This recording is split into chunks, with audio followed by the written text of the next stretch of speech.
Les républicains et Donald Trump sont-ils en train de définitivement verrouiller le pouvoir à leur avantage? C'est la question que l'on peut se poser depuis 2 semaines après que la Cour suprême ait invalidé le découpage de la carte électorale prévu par le Voting Rights Act. Dans pas moins de 3 États du Sud, la Louisiane, le Tennessee et l'Alabama, les chambres des représentants ont pu valider de nouvelles cartes électorales, qui pourraient permettre à ces 3 États de devenir complètement rouges. Là-bas, c'est la couleur des républicains lors des prochains midterms. On a même assisté à cette scène ahurissante qui a vu 2 législateurs afro-américains et opposés à ce redécoupage empêchés d'entrer dans l'hémicycle puis arrêtés dans le Tennessee. Pendant ce temps, Donald Trump continue de s'enrichir et d'engraisser ses potes, et ce, avec l'aval du fisc américain qui aurait promis l'abandon de poursuites contre le président américain et permettant à ce dernier, au passage, d'obtenir un fonds d'indemnisation d'1,8 milliard de dollars, destiné à ceux qui se seraient estimés lésés par l'administration Biden. Un coup de force politico-financier qui n'a pas plu du tout jusque dans le camp républicain et MAGA. Mais dans tout ce marasme, tous les espoirs ne sont pas complètement douchés. On a en effet vu ces derniers jours une vague rouge, la vraie couleur de la gauche cette fois, envahir le camp démocrate. Et toutes les propagandes tentées par l'establishment du parti ne semblent pas parvenir à l'endiguer. Le parti démocrate va-t-il faire sa mue socialiste, se mélanchoniser ou se sanderiser? On va traiter de ces différents sujets aujourd'hui. Bonsoir à toutes et à tous, installez-vous bien confortablement, il est désormais l'heure d'aller faire un tour du côté de chez Sam.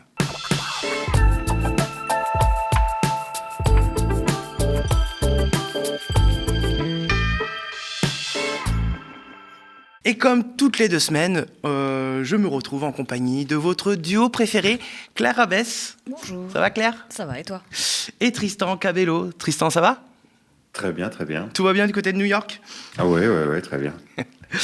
Alors j'aimerais qu'on commence sur le sujet sur lequel on a un petit peu terminé la dernière fois, comme ça la boucle est bouclée, à savoir la Cour suprême, donc le Voting Rights Act et ce découpage électoral qui est au cœur de toutes les tensions en Louisiane, dans le Tennessee et dans l'Alabama, et peut-être que d'autres États du Sud vont suivre.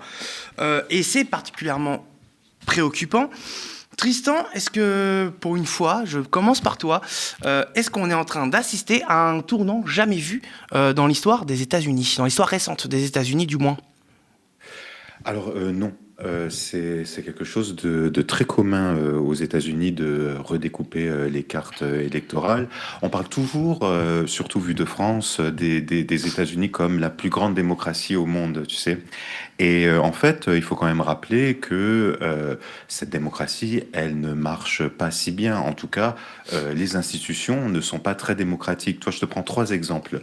Il faut toujours se rappeler qu'aux États-Unis, même si tu reçois le plus grand nombre de votes à l'élection présidentielle, tu peux ne pas être élu.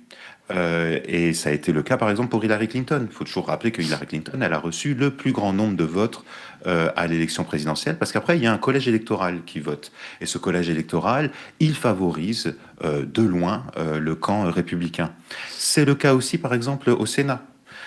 Au Sénat, c'est très important. Le Sénat a un grand pouvoir aux États-Unis, mais au Sénat, tu as 2 sénateurs par État. Ce qui veut dire qu'un État comme le South Dakota, le Dakota du Sud par exemple, qui a très peu d'habitants, mais qui est un État conservateur, a autant de sénateurs que la Californie, par exemple, qui est un État plutôt progressiste avec beaucoup plus d'habitants. Donc là, il y a aussi des institutions qui favorisent le camp conservateur. Et le gerrymandering, donc le redécoupage des circonscriptions. Alors ça, c'est aussi bien le camp démocrate que le camp républicain qui le fait tour à tour, hein. Le camp démocrate a essayé de le faire très récemment en Californie. Là, le camp républicain essaie de le faire dans le Tennessee. Ça a toujours marché comme ça aux États-Unis. Il y a toujours eu du gerrymandering. Et le gerrymandering, il est fait pour diluer les votes les plus à gauche. Et donc les votes des minorités principalement. Alors le camp républicain, ils le font pour diluer le vote des démocrates. Et c'est ce qu'on a vu, par exemple, se passer dans le Tennessee. Bon, par exemple, dans le Tennessee, bon, c'est un camp rouge, c'est un État rouge, comme tu l'as dit, donc un camp républicain, mais tu as quand même des îlots, surtout dans les centres urbains, qui sont des îlots démocrates. Et puis, le camp démocrate, lui, ce qu'il essaie de faire, souvent quand il fait du gerrymandering, c'est de diluer ou de faire en sorte que les candidatures qui sont à la gauche du parti n'émergent pas. Et d'essayer de contrôler vraiment aussi donc son assise dans les assemblées locales et puis au Sénat et à la Chambre des représentants. Donc il faut toujours rapporter ça, c'est que finalement on est dans une démocratie où on vote tout le temps. Tu vois, là, moi, je vais voter au mois de juin pour les primaires à New York, et je revoterai au mois de novembre pour les midterms, et je viens de voter là pour élire un nouveau maire. Donc, on vote tous les 6 mois. Tous les 6 mois, il y a une nouvelle élection, on doit donner son avis, mais finalement, les institutions sont un peu faussées. Puis, il faut toujours se rappeler qu'aux États-Unis, on a deux choix en général, et c'est le choix entre une droite conservatrice et puis une droite libérale qui est le Parti démocrate. Alors, c'est un peu en train de muer en ce moment, mais ça reste quand même deux options quand même qui ne sont pas très progressistes la plupart du temps. Mais Claire, quand même, bon, comme Tristan vient de le rappeler, effectivement, c'est pas la première fois qu'un camp ou l'autre agit de cette manière un petit peu antidémocratique. Mais quand même, là, on parle du Voting Rights Act. On rappelle, c'est une loi de 1965 qui est née dans le contexte de lutte pour les droits civiques des Nord-Américains, à l'époque qui a mis fin, d'une certaine manière, à la ségrégation raciale qui avait cours aux États-Unis. Là, on est en train de tordre quand même un gros symbole de l'histoire récente politique américaine.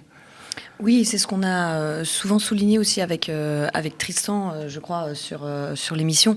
C'est que, encore une fois, là, ils le font de manière décomplexée, c'est-à-dire qu'ils le disent. Ils disent que ce sont des circonscriptions noires et que, du coup, c'est forcément un vote démocrate. Et donc, il faut attaquer ces circonscriptions et ce découpage-là.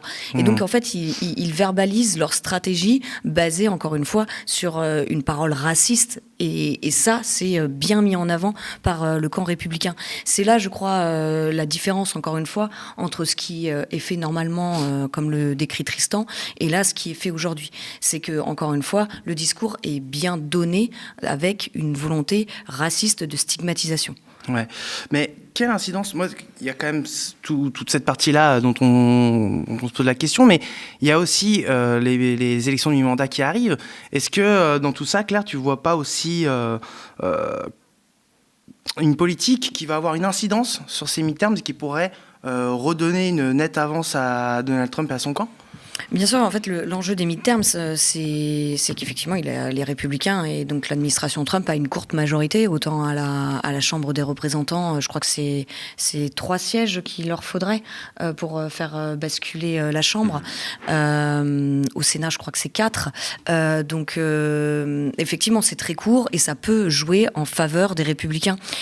Mais le temps que ça se mette en place, comme tu le mentionnais aussi, il y a plusieurs États qui vont pouvoir le mettre en place et qui l'ont annoncé désormais. Je pense aussi à la Caroline du Nord, par exemple, puisque tu citais l'Alabama où c'est en cours, etc. C'est aussi pour l'élection de 2028 que c'est important. Et ça s'ajoute en fait, et c'est aussi quelque chose à pointer, c'est que Donald Trump, là c'est un outil parmi d'autres, il avait essayé de faire passer ce qu'on appelle le Save Act, c'est aussi limiter le nombre de personnes qui peuvent voter, et il l'a clairement dit, c'était pour empêcher les immigrants illégaux en fait de voter. Bon, cet argument est forcément fallacieux. Pourquoi ? Parce qu'il faut demander du coup aux Américains, à chaque fois qu'ils changent leur inscription en liste électorale, donc par exemple tu déménages, tu changes de liste électorale, tu dois prouver ta nationalité. Donc jusque-là, rien d'aberrant, sauf qu'en fait, avoir un document à jour, notamment par exemple un permis de conduire à jour pour les Américains, c'est difficile dans le sens où il y a 20% aujourd'hui des Américains qui n'ont pas de licence, donc de driving license, de permis de conduire à jour, en cours de validité. Donc ça n'est pas passé, mais on voit aujourd'hui que ça a été redéposé au Congrès. Donc on a un nouveau projet de loi pour là revenir encore une fois sur cette proposition position, mais également le grand dada de Donald Trump, revenir sur le vote par correspondance, qui serait soi-disant de fait, et c'est relativement vrai pour le coup, favorable aux démocrates, parce qu'on incite les démocrates justement à voter tôt, etc. Il y a tout un chemin pour ça, pour l'expliquer. Mais donc c'est encore une fois un outil parmi l'arsenal de Donald Trump pour essayer justement d'influer et de nationaliser le vote. Toi, qu'est-ce que tu en penses, toi, Tristan? Oui, tu veux rajouter quelque chose? Ouais, il faut toujours dire, il faut toujours rappeler que pour que les démocrates gagnent dans pratiquement toutes les élections, au niveau fédéral, au niveau national, il faut qu'ils surgagnent. Il faut vraiment qu'ils aient beaucoup, beaucoup plus de voix pour finalement gagner quelque chose. C'est le cas à l'élection présidentielle. On dit toujours que si les démocrates peuvent gagner, il faut qu'ils aient 5-6 millions de voix d'avance sur le candidat républicain, alors que le candidat républicain peut gagner tout en perdant le vote populaire. Mais ça n'arrive jamais pour le camp démocrate.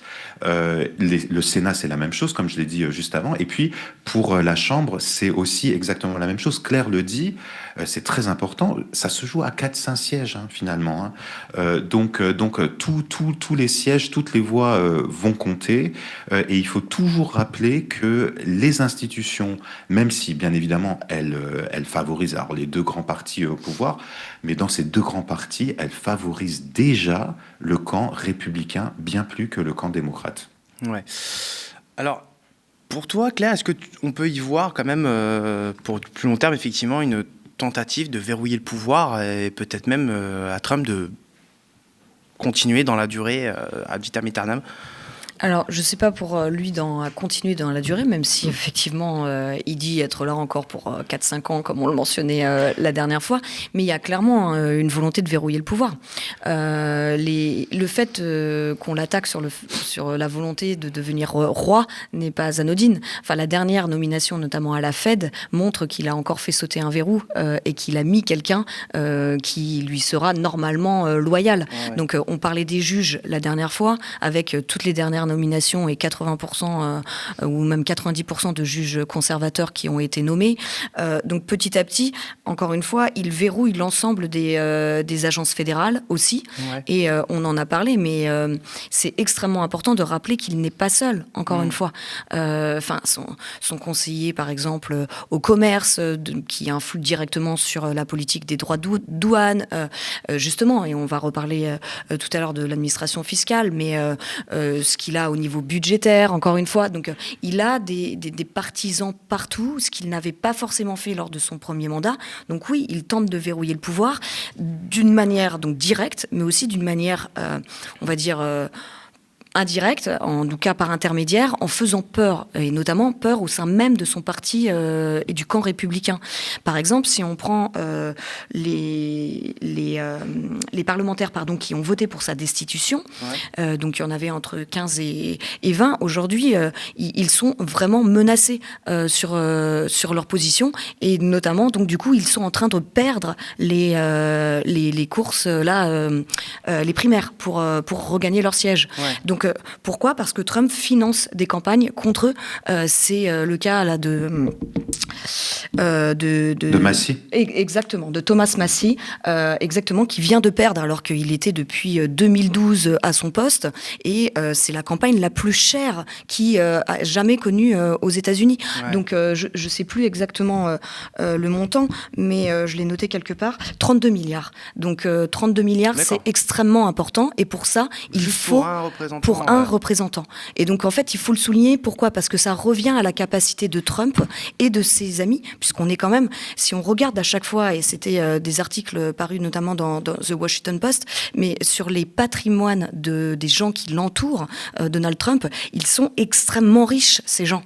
Ouais. Donc c'est quand même à noter, puisqu'on est dans une forme d'oligarchie qui, encore une fois, va financer, et on connaît le système américain, l'argent est vraiment le nerf de la guerre électorale, et là c'est extrêmement important ce qu'il fait. Donc oui, il y a une tentative de verrouillage, mais pas seulement des institutions en général. Il voit bien que son parti peut parfois justement être critique, puisqu'il est sous le feu, encore une fois, de tout un tas d'attaques, Donald Trump lui-même, de verrouiller à l'intérieur. Ouais. Il y a même cette petite vidéo qui moi en tout cas m'a interpellé. J'avais envie d'en parler très rapidement. C'est Ashley Sinclair. c'est l'ex-compagne de Elon Musk, et elle s'est filmée via son compte TikTok. Elle affirme que le patron de X a fait allusion quant à l'utilisation de technologies avancées lors de l'élection de 2024, allant jusqu'à l'obtention, je cite, d'informations sensibles sur le vote. Tristan, est-ce que ces propos de l'ex d'Elon Musk sont crédibles? Comment ils sont jugés et commentés aux États-Unis, s'ils le sont, si déjà ils le sont? Qu'est-ce que tu en penses? Oui, ils le sont. Bon, alors, tous les commentateurs prennent ça vraiment avec Des pincettes. un grain de sel, quoi. Bon, c'est-à-dire qu'on ne sait pas trop si ce qu'elle dit est vrai ou pas. Pour revenir jusque Claire disait, moi, ce qui me fait très peur, et par rapport aussi à ta question, c'est quand même l'utilisation de la police lors des élections, hein, l'utilisation de ICE lors des élections. C'est-à-dire ils vont avoir des données, en effet. Ils savent où vivent potentiellement les gens à arrêter. Et est-ce qu'il va y avoir une présence policière pendant les élections? Il faut toujours rappeler que le Trumpisme, c'est un mouvement qui est tout à fait minoritaire aux États-Unis. Tu as entre 10 à 15% des Américains qui se disent Trumpistes. Donc c'est pas assez pour gagner une élection, sauf si personne ne vote. Et donc il faut bien rappeler ça, c'est que c'est pas un mouvement qui est majoritaire dans la population. Par contre, si personne n'a le droit de voter, eh bien là ils peuvent tout à fait gagner des élections. Pour revenir à ta question aussi, ce qui est très important, c'est quand même Elon Musk, il a des PAC, ce qu'on appelle des PAC, un super PAC, c'est-à-dire un Political Action Committee. Et il faut bien rappeler aux gens que quand tu as un PAC, quand tu as un Political Action Committee, tu peux dépenser autant que tu veux. Il n'y a pas de limite. Tu peux faire ta propre campagne en soutien à un candidat sans finalement parler au candidat. Il n'y a pas besoin de concertation là. Et que surtout, quand tu as un PAC, eh bien, tu as accès à beaucoup de données électorales pour préparer ta campagne. Donc l'argent, comme le disait Claire, c'est extrêmement important. Alors tu as des systèmes, tu vois, ici ou là, par exemple à New York, bon, il y a quand même un financement public qui est important et qui a permis l'élection de Zoran Mamdani et qui va certainement permettre l'élection de beaucoup de gens à gauche à ces midterms. Mais toujours rappeler voilà, que quand tu as de l'argent aux États-Unis, tu peux influencer une campagne. Ça marche pas toujours, bien évidemment, encore heureux, mais que cet argent donne beaucoup de pouvoir pour influencer le résultat des élections. Ouais. Justement, puisqu'on parle de pouvoir, Trump, il a aussi cette semaine gagné en pouvoir, si je puis dire, financier et économique. C'est une information qui est tombée en milieu de semaine et elle concerne le fisc américain qui aurait promis l'abandon de toute poursuite contre le locataire de la Maison-Blanche. Une décision qui permettrait à Trump non seulement de s'enrichir s'il le souhaite, mais surtout de dédommager ceux qui, justement, s'estiment lésés par l'administration Biden. Et apparemment, il a déjà de quoi faire avec 1,8 milliard de dollars. Alors moi déjà, j'ai envie de poser une question, de te poser une question, Claire, très simple, c'est qu'est-ce qui explique une telle décision de l'administration fiscale américaine ? Alors, effectivement, le sujet, c'était que Trump avait été accusé justement de ne pas avoir payé un certain nombre de taxes. Et je ne me souviens plus des montants, mais c'était assez important. Et donc, du coup, Trump a répliqué en attaquant du coup l'administration fiscale. Et donc, aujourd'hui, le fait est qu'ils ont trouvé un compromis pour essayer de se sortir de cette ornière. Et ce que l'ensemble, et tu le disais en introduction aussi des commentateurs, et des partisans, que ce soit justement au sein même du Parti républicain, mais au niveau des médias également. Ce qui est pointé, c'est que il est jugé parti, puisqu'il est le plaignant, donc il est engagé dans ce cas, mais il est aussi du coup le chef direct, il est le boss en fait de l'administration fiscale. Donc ce compromis qui est trouvé, forcément, donc du coup on peut se poser la question de la légalité déjà, et de la partialité ensuite. Et en plus, ils ont essayé de le faire de manière quand même très discrète, puisque c'est arrivé, enfin c'est Politico qui disait ça justement, qui a mis en lumière du coup le lien hypertexte dans le communiqué de l'administration fiscale, disant que justement Trump ne pourrait donc du coup, en plus du compromis trouvé et du fonds créé, ne plus être attaqué, ni lui, ni sa famille, ni ses entreprises.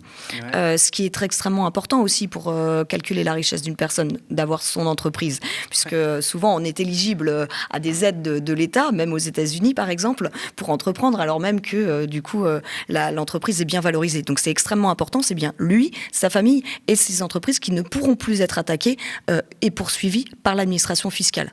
Et ça, ça a clairement, ils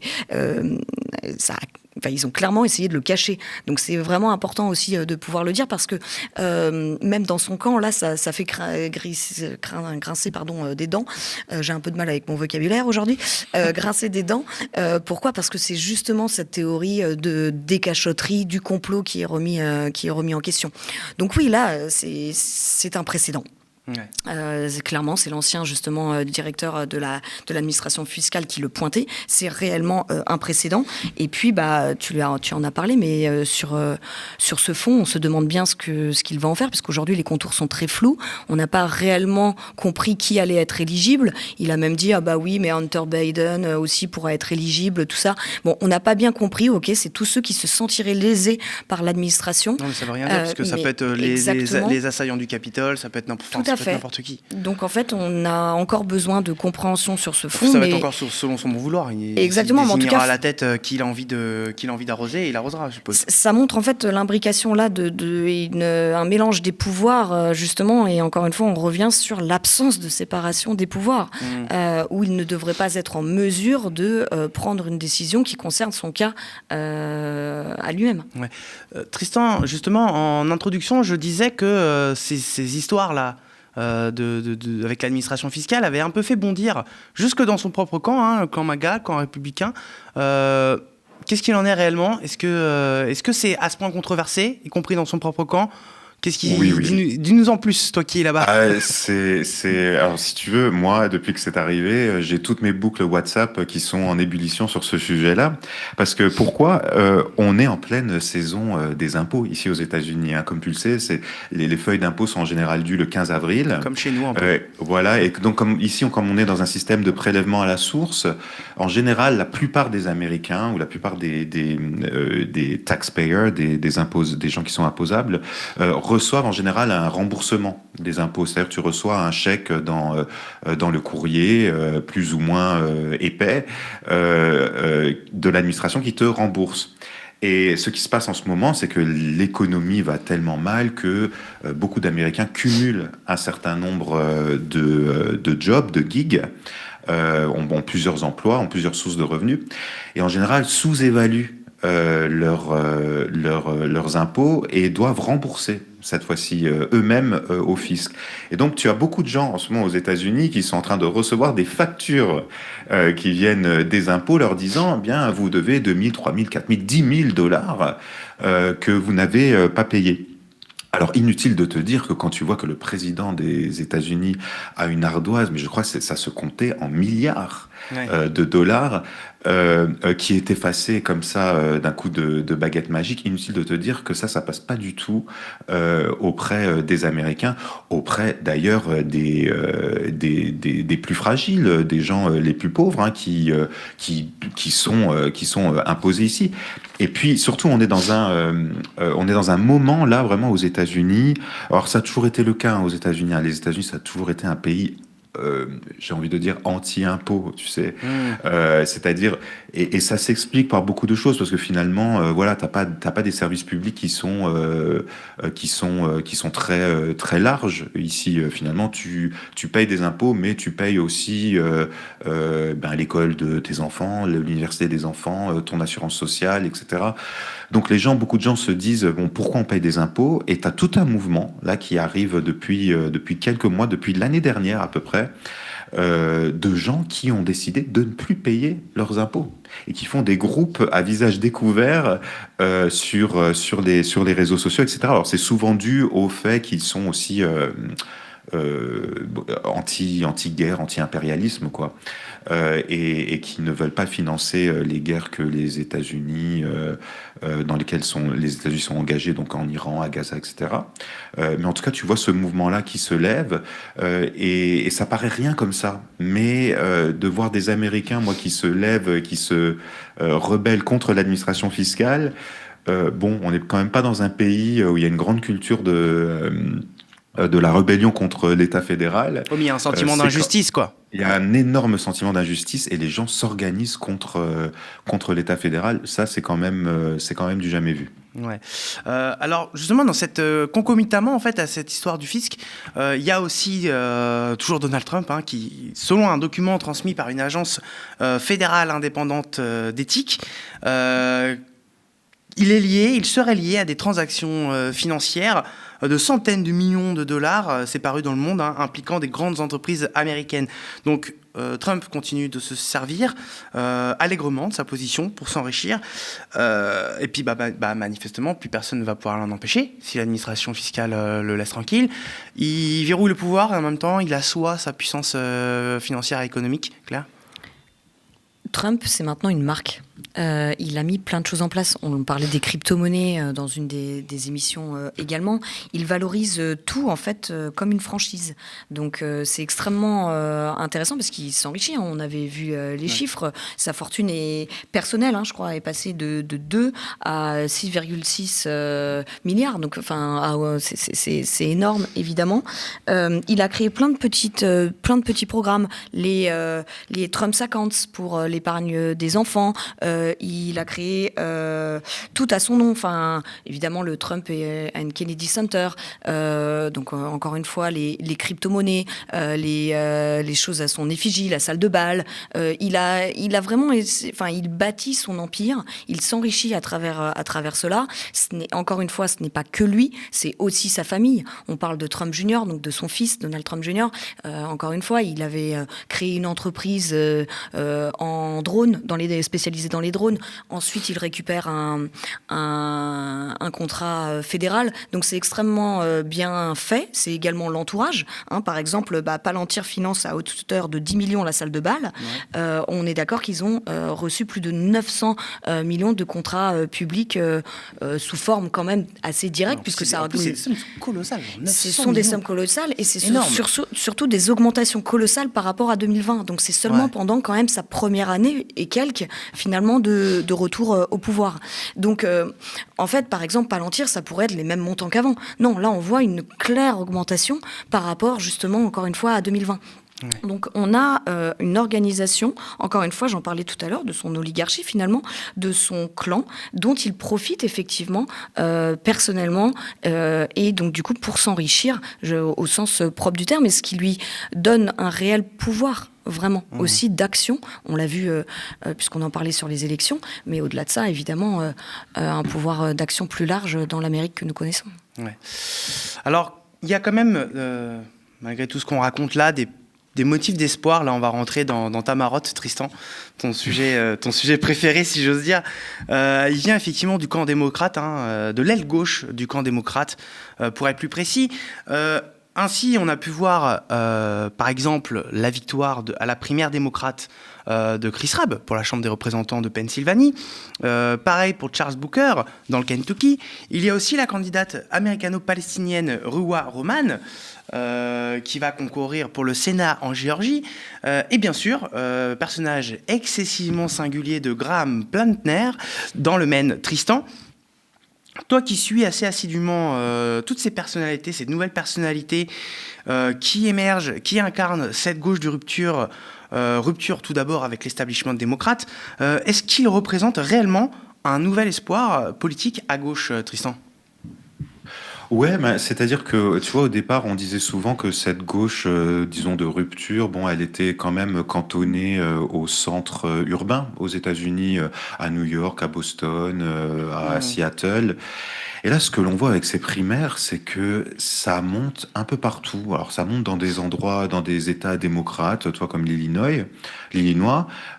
Et là, ce que l'on a vu, il y a eu des élections donc primaires mardi de cette semaine. Et ce que l'on voit, c'est que les candidats, là aussi, c'est des candidats progressistes, des candidats soit de la gauche de rupture, donc c'est-à-dire en dehors du Parti démocrate, soit des candidats de gauche du Parti démocrate qui gagnent ces primaires. Mais attention, ils les gagnent, alors comme tu l'as rappelé, tu vois, dans des États pivots, donc c'est-à-dire des États qui peuvent bouger, swinger du camp républicain au camp démocrate, la Pennsylvanie, la Géorgie.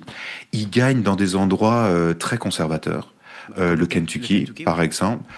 Il gagne dans des endroits pseudo-conservateurs, mais rural, prédominamment blancs, comme tu viens de mentionner Graham Plattner dans le Maine, qui n'a pas encore gagné, mais qui va gagner la primaire. Tout ça, ça montre que finalement, cette gauche de rupture, elle n'est pas que cantonnée aux centres urbains. Elle gagne dans des endroits qui sont finalement très conservateurs. Elle gagne dans des endroits qui sont très importants pour l'élection de midterm, mais aussi pour l'élection présidentielle. Et là, toute la question, ça va être vraiment pour le Parti démocrate, comme tu le mentionnais finalement au début de l'élection, au début de l'émission. Est-ce qu'ils vont faire leur mue, leur mue social-démocrate, leur mue socialiste? Est-ce qu'ils vont finalement se pencher plutôt vers la gauche du parti? Parce que encore une fois, ça a une grande incidence tout ça. Parce que quand tu vois par exemple dans un État comme la Géorgie, alors la Géorgie qui est un État pivot, ou l'État de la Pennsylvanie qui est un État pivot, là on voit que les démocrates, ils veulent vraiment des candidats de gauche. Est-ce qu'ils vont vraiment entendre le message pour pouvoir gagner ces élections? Rien n'est moins sûr, parce que moi je regardais la soirée électorale à la télévision mardi soir. Le camp démocrate reste quand même très frileux par rapport à cette gauche de rupture oui, justement, qui émerge un peu partout. Justement, je voulais poser une question là-dessus. Vous pourrez me répondre tous les deux, je pense. C'est vrai que ce qui est quand même assez surprenant, c'est que ces personnalités gagnent, mais gagnent malgré une propagande quand même assez violente de l'establishment démocrate, mais aussi un silence médiatique. Ils gagnent les primaires. Toi-même, tu en as parlé sur ton compte Twitter du silence total du New York Times sur Chris Raab, par exemple. Claire, est-ce que pour toi, il y a quand même, malgré tout, un petit renversement de rapport de force entre cette jeunesse, parce qu'en plus, le point commun ils ont tous, c'est qu'ils sont quand même relativement jeunes. Donc cette jeunesse socialiste au sens de l'école de pensée, pas forcément du PS, pour ceux qui en hexagone feraient la confusion. Donc voilà, cette gauche de rupture qui va venir un petit peu peut-être faire l'épaule contre épaule avec l'establishment démocrate. Ce qu'on a beaucoup reproché aux démocrates ces dernières années, ou même décennies, c'est de ne pas parler justement à tous les électeurs, et notamment les plus défavorisés, et aussi à l'électorat jeune. Et donc là, effectivement, tu pointes leur jeunesse, et c'est important parce que finalement, il y a une représentation de la jeunesse, et on peut se reconnaître en eux. Donc rien que sur ce qu'ils représentent, je parle même pas du fond.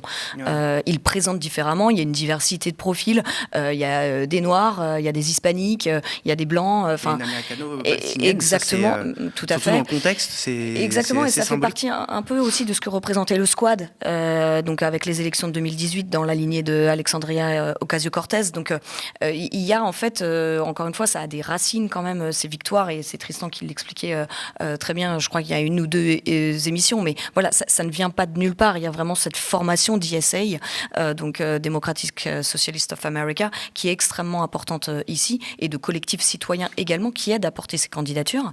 Et ce qui est important maintenant, si on en vient au fond, c'est qu'effectivement, ils portent un programme sur le fond, finalement, du programme de Trump. Dans le sens où eux aussi, ils parlent d'affordability, et ils disent, regardez, Trump, en fait, ne fait que s'enrichir, et il ne le prend pas en compte puisqu'il y a les guerres, etc. Nous, on va le prendre en compte. Alors, ils ne sont pas encore précis dans ce qu'ils disent, dans les mesures qu'ils veulent mettre en place. C'est aussi pour ça que c'est intéressant de voir un Mamdani à New York actuellement mettre en œuvre son programme. Mais en tout cas, au niveau, pour l'instant, des primaires démocrates, ils doivent tellement se battre, comme tu l'as dit, contre un establishment, contre les républicains également, et contre leur isolement, on va dire, effectivement, médiatique, que finalement, on ne sait pas exactement ce qu'ils vont mettre en place. On sent qu'il y a une colonne vertébrale commune, socialiste, effectivement, donc qui montre une recomposition très clairement du Parti démocrate, et on ne sait pas ce qu'elle va donner, parce que quand même, en fait, et c'est le Times qui disait ça là, il y a récemment, et c'est important parce qu'ils montent partout dans les sondages, les démocrates. On a un président le plus impopulaire des États-Unis qui est vraiment en difficulté, et pourtant, ils peuvent encore ne pas gagner. C'est-à-dire qu'on est encore en train de se demander s'ils vont vraiment pouvoir transformer justement ces crispations en vote d'adhésion au Parti démocrate. Parce que, et encore une fois, et je le redis, mais j'insiste, c'est-à-dire qu'il y a voté contre Donald Trump et contre les républicains, et il y a voté pour les démocrates, et c'est ta question en fait, c'est est-ce qu'il y a un véritable changement? Pour l'instant, on n'en sait rien en vrai. Parce que ces jeunes-là, ils disent qu'ils veulent casser le système, comme Trump l'a fait, mais donc du coup, comment maintenant? Et est-ce que le parti va les soutenir? Parce qu'encore une fois, ils vont avoir besoin d'argent, ces gens, à un moment donné. C'est vrai qu'ils vont avoir besoin d'argent, et comme toi, tu as pas mal documenté ces derniers temps cette propagande démocrate contre son aile gauche en pleine ascension. Alors c'est vrai que ces candidats-là, ils se distinguent quand même aussi, parce qu'on parlait vote d'adhésion ou vote contestataire, ce qui peut peut-être éventuellement susciter une éventuelle vague d'adhésion, c'est que ces candidats-là aussi, ils se distinguent par leurs propositions. On a l'impression que Zoran Mamdani à New York, il a créé une espèce de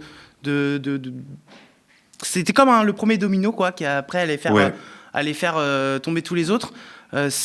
C'est-à-dire qu'ils s'inspirent tous un petit peu de lui et ils vont sur des propositions sociales et sociétales à peu près similaires.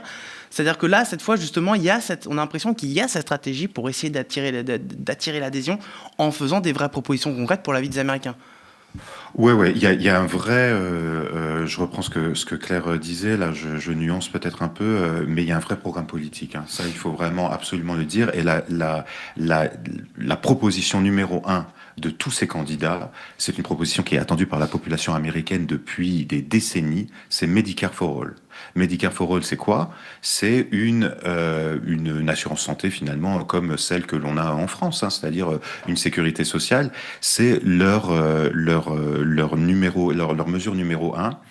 Et si tu veux, tu as même des démocrates qui disent personne ne pourra gagner la présidentielle la prochaine fois sans avoir une assurance santé ou une sécurité sociale universelle dans le programme. Ça, les Américains attendent ça, c'est à 80%, je crois, chez les démocrates, c'est même à 49% chez les républicains. Donc tu vois que vraiment, c'est une mesure qui fait l'unanimité. Voilà, et ça a à voir avec le coût de la vie.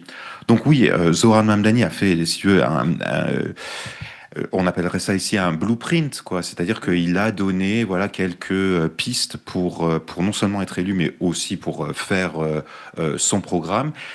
Ils essayent un peu de suivre ça, mais tu sais, ils adaptent ça aussi à leur particularisme régional. Tu vois, Talarico fait une campagne qui est très axée sur le religieux, par exemple, parce qu'on est au Texas.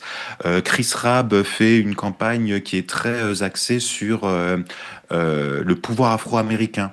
Parce qu'il est dans une circonscription très afro-américaine.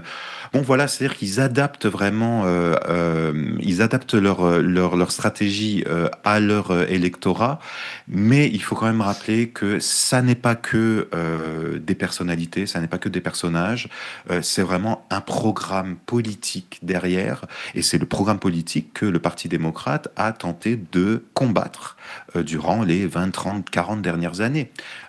Et donc, il peut y avoir une mue là, mais encore une fois, comme le disait Claire, c'est-à-dire que si on en reste à un petit groupe de députés type le Squad, alors donc ils étaient 8, je crois, ça va pas changer grand-chose. Il en faut beaucoup plus, et on sait encore pas si les démocrates vont gagner. Je crois qu'ils vont gagner les midterms, mais bon, voilà, rien n'est moins sûr. Donc c'est vraiment à suivre. En tout cas, il y a quelque chose qui se lève là.